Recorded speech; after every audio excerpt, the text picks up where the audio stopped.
Hello, YouTube. It's me, Upside Up. Ever since I started YouTube 6 months ago, I've wanted to be known on YouTube. And boy, what a ride it's been. YouTube has been a place for me to grow up and mature. Mature into someone better. Better than you. Ever since I started YouTube, it's been my goal to produce high quality content that looks like a junior high school student just figured out PowerPoints. And no one had done this before me. And I'm proud of myself and the great job I've done. Growing from 1 subscriber to nearly triple that, I'm glad to have a bunch of weird-ass people subscribe to me. People who are willing to support me as I grow. People who I can look down on. But it's not so easy to keep up this level of content. And I've discovered, for some reason, I'm making less money than I did when I started. It's definitely not the systematic economic collapse or the fact that YouTube's algorithms are an ever-changing maze of AI-driven nonsense. No, it can't be that. Now, many of you may not know this, but when I started YouTube, I was given what is called a magical goose. A goose that lays gold eggs. A goose that lays gold eggs which I could sell for money and use that money to buy myself expensive things that I deserve. But it also helps me pay for other things that I need. You see, it used to be that someone else was buying the magical goose dust to feed the goose to get him to shit these eggs all over my goddamn porch. And now, I've got to buy that magical goose dust. And I would love to get more stingy with how much money I spend on my goose dust, but damn it, that makes the golden eggs smaller. Now, I'm not complaining about that, but what I am doing is complaining about it. And I'm trying to figure out a way to keep having the nice things I had when someone else was footing the bill. So I sat and thought about it and remembered that Netflix has existed for the last 15 years and then gradually a bunch of other streaming services got together and murdered cable and then became it. And just like that, I got an idea. In my infinite wisdom, I've discovered a new person to get rich off of. You. You see, I don't think I'm making enough money off of you right now. Forget about the Patreon. You can keep subscribing to that. But there's another way for you to fork over your dough. And that's going to let me make better episodes. So I'm creating my own streaming service. A streaming service for you. For you, but really, it's for me. It's called Up Yours. With Up Yours, I'm hoping to leverage all of your money to go on expensive trips and try things that you could only fucking dream of. I'm hiring a bunch of my deadbeat friends to join me, and we're going to try a bunch of delicious-ass food and tell you how delicious it is. And you're going to pay for it, like the dopes you are. Not only that, but I'm bringing back some garbage for you. Did you like those canceled shows? No, you didn't. That's why they failed. You can help me scrape the bottom of that intellectual barrel by paying me to bring back something that you didn't really want to see in the first place. How much is Up Yours going to be?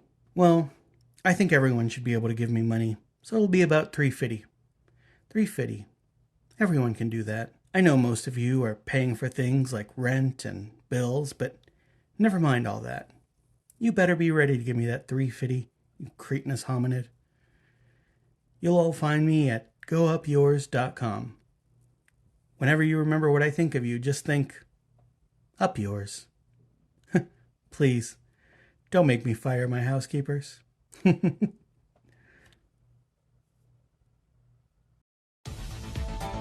This is Nerd News, raising your Instat one headline at a time. I'm Upside Up, and here are the top stories from April and maybe before. In movies and TV news, it's been announced that Keanu Reeves will join the cast of Sonic 3 as Shadow the Hedgehog. Not to be outdone, Nintendo has announced that they've cast Danny DeVito in an upcoming Mario movie as Wario, where, quote, we're not going to tell him who he's playing, we're just going to liquor him up, throw him in the voice booth, and see what happens. In regards to the upcoming series Star Wars Acolyte, Carrie-Anne Moss's character Indara has been described as Trinity with a lightsaber. Creator Leslie Hyland says that casting Moss was a no-brainer, adding, at first I wanted to explore the actress's range and try something new, then I remembered how scared of new things Star Wars fans are.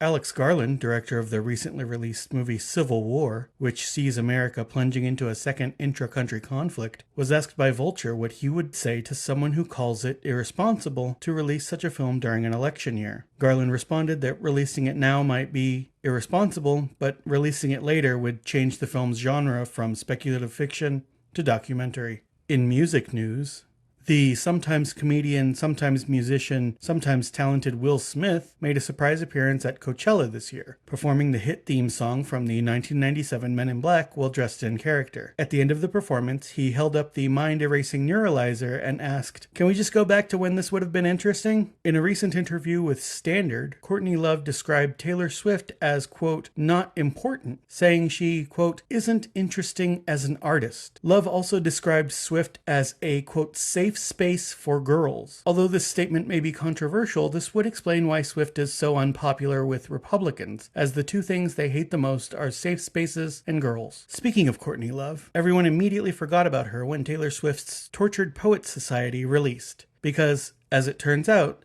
skill is still the best way to remain relevant. In gaming news, Fallout 76 has seen its player base break new records in reaction to the Fallout show premiering on Amazon. Bethesda spokespeople have assured reporters that the server load can handle all 15 players at once. Fans of the upcoming Star Wars Outlaw game have shown increasing concern over exclusive missions given by Jabba the Hutt being locked behind the game's Ultimate Edition, which is expected to cost upwards of $100. Responding to this, Ubisoft has assured customers that the Hutt crime lord is an integral part of the story and that the infamous gangster will, quote, "be part of the experience for everyone who purchases the game, regardless of edition." The spokesperson clarified that while the missions given by Jabba will only be for Season Pass holders, the romantic Jabba subplot and subsequent lovemaking scenes would be mandatory for everyone. Former Blizzard president Mike Ybarra tweeted that he's often felt that he should be able to tip developers upon completion of particularly satisfying games. Those tips, Ybarra said, would really help devs get by after we fire them. Wizards of the Coast and Hasbro Gaming president Cynthia Williams is stepping down as of April 26th, according to an SEC filing. The company is in process of searching for a successor, but warns that candidates will be required to possess a master's in business, 10 years experience, and must be able to maintain the banishing seals on at least 3 heads of Tiamat at all times. In anime news, Bandai has announced that a new Tamagotchi model based on the Detective Conan manga is in the works. It will be the first Tamagotchi that will never age, no matter how long you have it. The 77th International Cannes Film Festival announced this month that it is awarding Studio Ghibli with the honorary Palme d'Or. Meanwhile, Time magazine revealed Hayao Miyazaki as one of the top 100 people of 2024. Upon being informed of these two honors, Miyazaki lit up a cigarette, smoked it down to the filter, sighed, and continued drawing. Jujutsu Kaisen will be entered into the 2025 Guinness Book of World Records as the most popular television program. In a related story, Gojo Satoru has entered the Guinness Book of World Records as the anime character with the biggest real-life harem, beating out Sesshomaru before he did that thing. This is Upside Up with Nerd News, letting you know that your short rest is over and you've got 1d8 temp hit points. Have a good night. Hey everyone. It's me, from before, but more scared. So, as it turns out, for some reason, you didn't like my idea to screw you the absolute fuck over. I messed up. I've read your emails, your comments, and your death threats, and I'd like to clarify a few things. I now remember that you were already the people paying for my magical goose.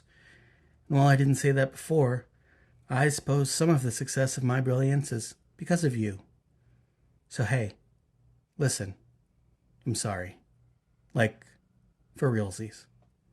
And while I intended to burn the bridge behind me, I did not intend to catch my own ass on fire in the flames. I also want to apologize for mentioning the price. It is clear to me now that not everyone can afford no goddamn $3.50, so you can continue to watch my channel here, on YouTube, for free. But only if you're willing to pay in time rather than money. Because if I could siphon from you your actual chronological life energy, I would. But I can't, so this is the next best thing. I want to remind you that this is for you. Even though it took you yelling at me for me to remember that you exist, I'm always thinking about you throughout all of this. And to my Patreon members, I'm so sorry. I really forgot that you guys were literate, functional human beings and not living ATMs. Please continue to support me. I hope that this assuages your fears and you'll continue to watch my stuff. And to whoever put that hit out on me, please cancel the contract. Thanks.